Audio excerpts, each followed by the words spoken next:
information that we've been waiting on. However, Spider-Man 2's Peter Parker actor Yuri Lowenthal does tease some things about the upcoming sequel. Want to talk a little bit about that. Got an update on The Walking Dead Saints and Sinners, which will be getting a free upgrade on PSVR 2, plus some more notable information on that. And Armored Core 6 is going to be getting a brand new update here in just over a week. We'll talk that at the end of this video. But first of all, comicbook.com had a rundown with Yuri Lowenthal, who is the actor, the voice actor for Peter Parker in Marvel's Spider-Man. He actually does a ton of voice acting. Sasuke Uchiha from Naruto, of course, is one of his more notable roles. I believe he did like Ben from Ben 10. Don't quote me on that. But nonetheless, Lowenthal did confirm, I've still got a little bit to do. It's a massive game, so I'm still doing a little bit of work. I know they're confident about their release date, and Insomniac has always been good about that. Obviously, I can't really talk about the game much, but I will tell you that it's astonishing. I'm so excited for you to play it.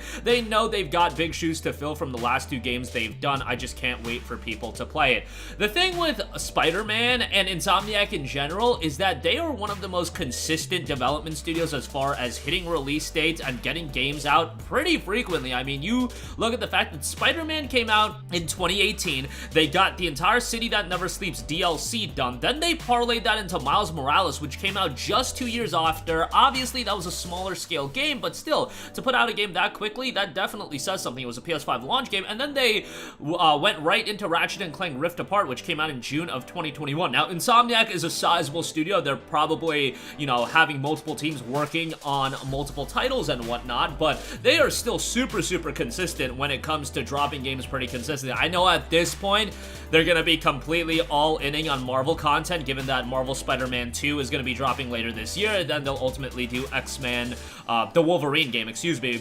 And that's probably going to keep them busy for quite a while. So for me personally, you guys know I'm a big Ratchet & Clank guy, so it's a little bit of a bummer knowing that they're probably going to have Ratchet go MIA for a little while, but hopefully, you know, I don't know if people would be comfortable with another studio taking the helm of Ratchet, because I think there's a lot you can do. But I also do know that, let's be honest here, objectively speaking, what's going to do better from a commercial standpoint, Spider-Man and Wolverine or Ratchet & Clank? Like, I love Ratchet & Clank, but that Wolverine game is going to absolutely crush it from a commercial standpoint as well. And again, that's a game we still don't know anything about really outside of the CG trailer. So, yeah, that is a little bit of a bummer to me, and hopefully, you know, Ratchet is a franchise that's going to stay around for the long term.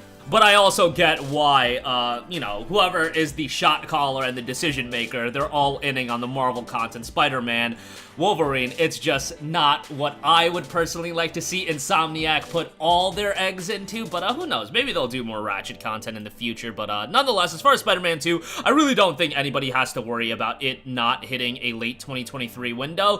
Sony's usually pretty good about having at least one major release for that fall time period, and Spider-Man 2 fits the bill as far as anything else is gonna go. You know, you had God of War in 2022. 2021, I think we actually did miss a major fall release because Horizon was in February, Gran Turismo was in March, and then Ratchet was in June, so kind of missed that window there. 2020, obviously, launch of PS5. I believe 2019 was Death Stranding, 2018 was Spider-Man 1, and so on and so forth. So again, I think everything's going to be good as far as Spider-Man 2 hitting its target release window. Alright, moving on from that, PSVR 2 dropping at the end of next month, and it will be seeing a free upgrade for The Walking Dead Saints and Sinners if you do already own the game, and if you did redeem the game through PlayStation Plus, you are still going to get a free upgrade. Sometimes with the PlayStation Plus freebies, you don't get a free upgrade for those titles. For a little while, Final Fantasy VII Remake is probably the most notable example, but then Square Enix ultimately did drop the free upgrade on that as well.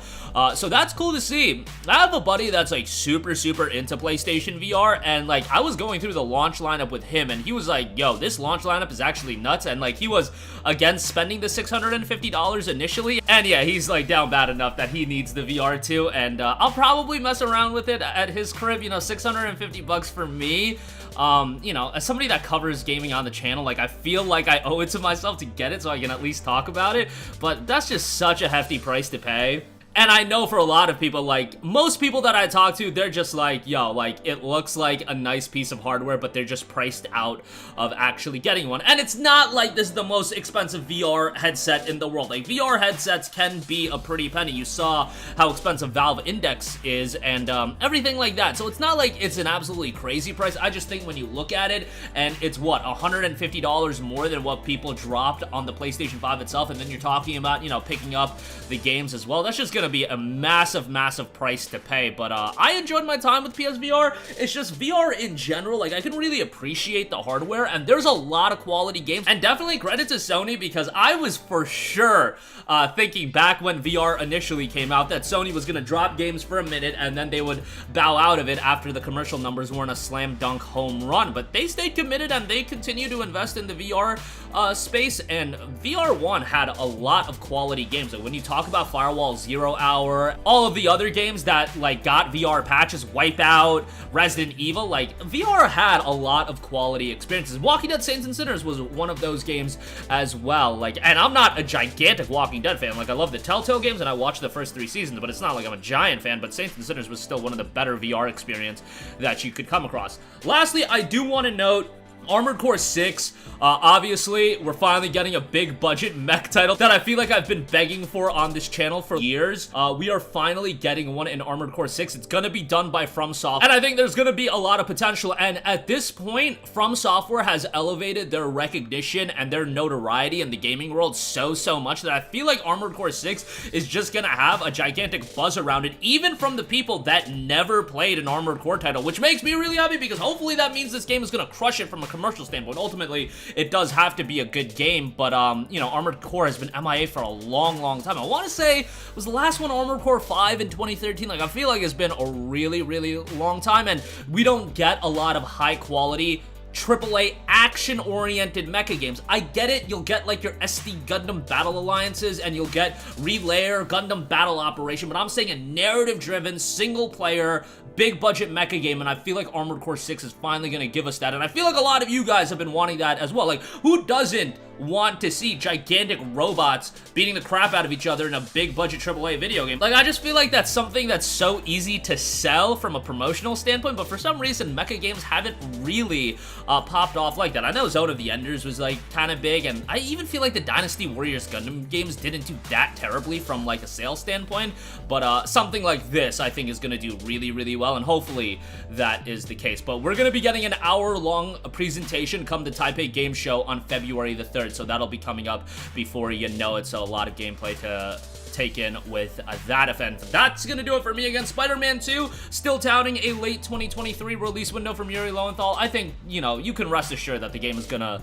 be coming at the end of this year. I get it, I talk about being pessimistic when it comes to game release windows and whatnot. You see what's going on with some of these games these days, but Insomniac has always been pretty good about it, and I feel like Sony's always been pretty good about having